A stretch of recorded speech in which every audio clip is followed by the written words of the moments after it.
Thank you very much. I will try to share my screen here. First of all, I would like to thank the EHS and BJS for giving me this prize. I'm very honored and thankful for that. Thank you very much. So I will, the paper I submitted was a comparison of open versus laparoscopic incisional hernia repair. And it was a nationwide database study based on data from the Danish hernia database. And therefore there are some other people I have to thank as well. And these guys here are the steering committee of the Danish hernia database, together with the founders of the database, Dr. Henrik Kælet and Dr. Morten Bay Nielsen. And these three guys here are my partners in crime. I would like to thank them as well, as they have co-authored this paper I submitted. And you probably know them: Dr. Hellstrand, Dr. Friis Andersen, and Dr. Jorgensen. So the background for this study is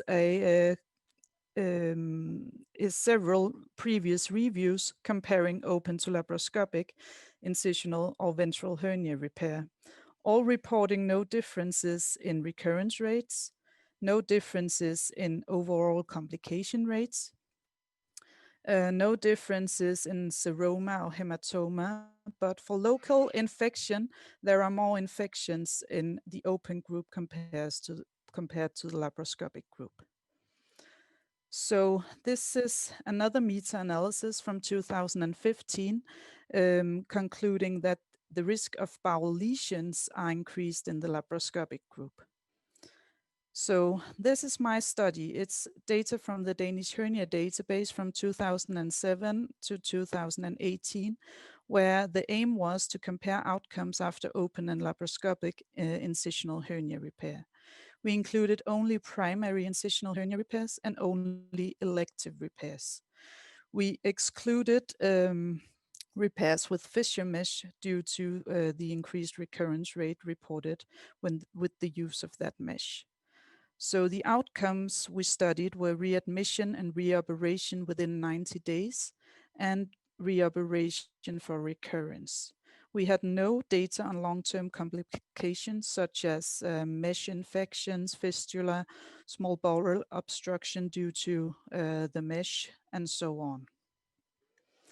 And these are our patient demographics. As you can see here in the laparoscopic group, 97% had an intraperiodic mesh, and the majority of those meshes were fixed by TACUS. So it is a standard laparoscopic IPOM that we are repairing, that we are comparing to an open repair, where you can see the duration of hospital stay was significant in the laparoscopic group compared to the open group.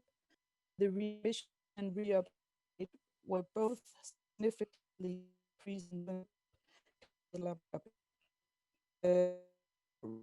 Operation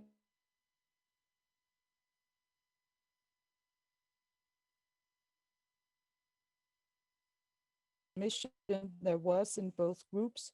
We can see that in the open group, 10% accounted for abdominal pain, whereas that part was much higher in the laparoscopic group that accounted for 20% of abdominal pain.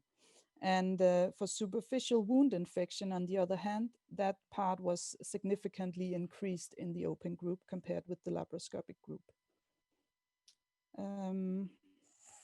Looking at the 90-day reoperation, reasons for 90-day reoperation, we could again see that for 50% of the reoperations in the open group were due to superficial wound infection, where that was only 90% in the laparoscopic group. But looking at the more severe reoperations, surgery for bowel obstruction or bowel resection, and that was within 90 days of the primary surgery, we could see that that 9% of those in the laparoscopic group that had a reoperation, that was due to a surgery for bowel obstruction or bowel lesion. when comparing the cumulative reoperation rates, you could see that there were no significant differences between open or laparoscopic repair. Then we wanted to look at the specific defect sizes. If you looked at the smallest defects, there were no significant differences for readmission between open and laparoscopic repair, as well as for reoperation within 90 days. But when looking at the medium-sized defects of 2 to 6 centimeters, we could see that both for reoperation and for readmission, there was significantly more in the open group compared to the laparoscopic group. And then again, if looking at recurrence rates in these different defect width groups, again, for the medium-sized hernia defects of 2 to 6 centimeters, there were significantly more recurrences in the open group compared to the laparoscopic group. So what are we up against when trying to advise our patients and trying to use, decide which surgical technique to use? We can say that in the open group, we had an overall risk of surgical site infection of 6.6% compared to 1.4% in the laparoscopic group, whereas bowel-related complications were low, thankfully in both groups, but significantly higher in the laparoscopic group. And what about the long-term mesh-related complications and complications to a laparoscopic repair in general, such as a port side hernia and mesh-related complications with small bowel obstruction due to an intraperitoneal mesh? We didn't have data on that in the current study. So in conclusion, from the current study, we can say that laparoscopic intraperitoneal mesh repair for incisional hernia seems to be advantageous for facial defects between 2 to 6 centimeters because of decreased incidences of early complications and repair of hernia recurrences compared with open repair. And then, as Agneta said, please save the date for our next joint congress in Copenhagen and Malmö in May 2021. Thank you. Nadia, thank you very much for your presentation. And looking on screen at both yourself and Barbara, it just reminds me the challenges of women in surgery and women working in general. And I don't wish to make a sexist comment about this, but women seem to have to do their work and their research and their work at home, which is often unrecognized. And all credit to you for dealing with the situation admirably. Now, we are running a little bit behind time, so I'm going to take the chairman's authority and just ask a couple of questions myself before we move on to the BJS lecture. And I will acknowledge that I've read the paper that you've kindly sent me, but one of the difficulties, I guess, with registry data is bias. It's selection bias as to who ends up with what operation. And we know that, that the surgeon can be an important variable. And other things that the studies have picked up are things like obesity and smoking, which I don't think you currently collect.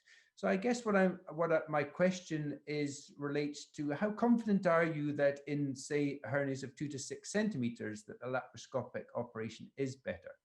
That is a very good question, Andrew. And it's also very difficult to answer.